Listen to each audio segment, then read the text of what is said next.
తెలంగాణలో పార్లమెంటు ఎన్నికలు చాలా ప్రశాంతంగా ముగిశాయి. ఇప్పుడు ఓటింగ్ జరిగిన శైలిని మూడు పార్టీలు విశ్లేషణ చేసుకుంటున్నాయి. పోలింగ్ సరళితో కాంగ్రెస్ బీజేపీలో జోష్ కనిపిస్తుండగా బీఆర్ఎస్ నేతలను పూర్తి నీరసం ఆవహించింది.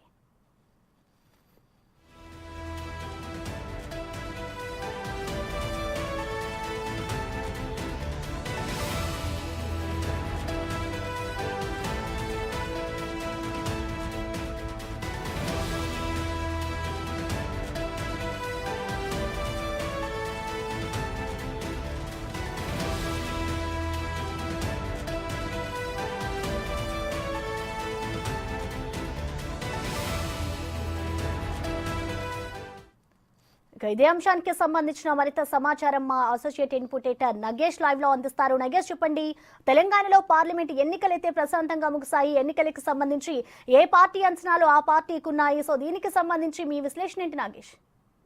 తెలంగాణలో ఎంపీ ఎన్నికలకు సంబంధించి కాంగ్రెస్లో ఫుల్ జోష్ కనిపిస్తుంది. 10 నుంచి 12 సీట్లు కాంగ్రెస్ ఇవాళ జరిగిన పోలింగ్ సరళిని బట్టి 10 నుంచి 12 సీట్లు గెలుస్తామని చెప్పి వాళ్ళు విశ్లేషించుకున్న పరిస్థితి. అలాగే బీజేపీ 4 నుంచి 6, బీఆర్ఎస్ 1, ఎంఐఎం 1 అనేది ప్రస్తుతం వస్తున్న ఇన్పుట్స్. ఎందుకంటే తెలంగాణలో ఇప్పటి వరకు 61.16% ఓటింగు సాయంత్రం 6 గంటల వరకు వచ్చిన ఇన్పుట్స్. వికాస్ రాజు గారు రేపు మార్నింగ్ 10 గంటలకు పూర్తిగా ఎంత శాతం ఓటింగ్ జరిగిందనేది బయటకు చెప్తున్నారు. ఇక 17 పార్లమెంటు స్థానాలకు సంబంధించి ఎన్నిక జరిగింది. అలాగే కంటోన్మెంటు అభ్యర్థి ఒక ఎమ్మెల్యేకి సంబంధించిన ఎన్నిక జరిగింది. మొత్తానికైతే 17 మందికి సంబంధించిన ఎవరైతే విశ్లేషణ చూస్తే కనుక ఆదిలాబాద్లో ఆత్రం సుగుణ, అలాగే బీజేపీ నుంచి గోడెం నగేష్, బీఆర్ఎస్ నుంచి ఆత్రం సక్కు, ఈ ముగ్గురి మధ్య పోటీ కనుక చూస్తే ఆత్రం సుగుణ అలాగే గోడెం నగేష్ మధ్య ప్రధాన పోటీ ఉంది. ఆత్రం సుగుణకే హెడ్జ్ ఉంది. అంటే ఇక్కడ పోల్ మేనేజ్మెంట్ బట్టి అలాగే గతంలో జరిగిన ప్రచార సరళిని బట్టి ఆత్రం సుగుణ బయటపడే అవకాశం కనిపిస్తుంది. పెద్దపల్లిలో వంశీకృష్ణ, అలాగే బీజేపీ నుంచి గోమా శ్రీనివాస్, బీఆర్ఎస్ నుంచి కొప్పుల ఈశ్వర్ ఉన్నారు. కొప్పుల ఈశ్వర్ లాస్ట్ టైమే ఎమ్మెల్యేగా ఓడిపోయిన పరిస్థితి మన ధర్మపూర్ నుంచి.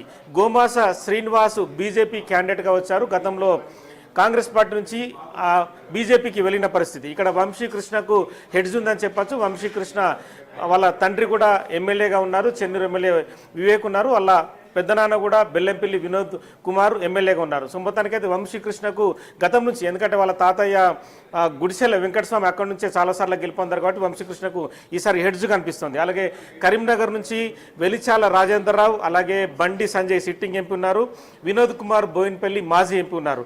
ఇక్కడ చూస్తే కనుక బండి సంజయ్ అలాగే వెలిచాల రాజేందర్రావు మధ్య ప్రధాన పోటీ కనిపిస్తుంది. వినోద్ కుమార్ 3వ ప్లేస్లో ఉండే అవకాశం కనిపిస్తుంది. ఇక్కడ ప్రధానంగా చూస్తే బండి సంజయ్ హెడ్జ్లోకి వెళ్ళాడని చెప్పచ్చు. అంటే గతంలో సిట్టింగ్ ఎంపీగా ఉండడం కూడా కొంత అనుకూల అంశంగా కనిపిస్తుంది. రాజేందర్రావు కొత్త అభ్యర్థి కావడం కొంత మైనస్ మనకు కనిపిస్తుంది. నిజామాబాద్ జీవన్ రెడ్డి, ఎమ్మెల్సీ జీవన్ రెడ్డి పోటీలో ఉన్నారు. అలాగే సిట్టింగ్ ఎంపీ అరవింద్ ఉన్నారు. బాజిరెడ్డి గోవర్ధన్ బీఆర్ఎస్ నుంచి, అంటే ఎమ్మెల్యేగా ఓడిపోయిన తర్వాత బీఆర్ఎస్ నుంచి వచ్చారు, ఎంపీగా పోటీ చేస్తున్నారు. ప్రధానంగా అరవింద్ జీవన్ రెడ్డి మధ్యనే ప్రధాన పోటీ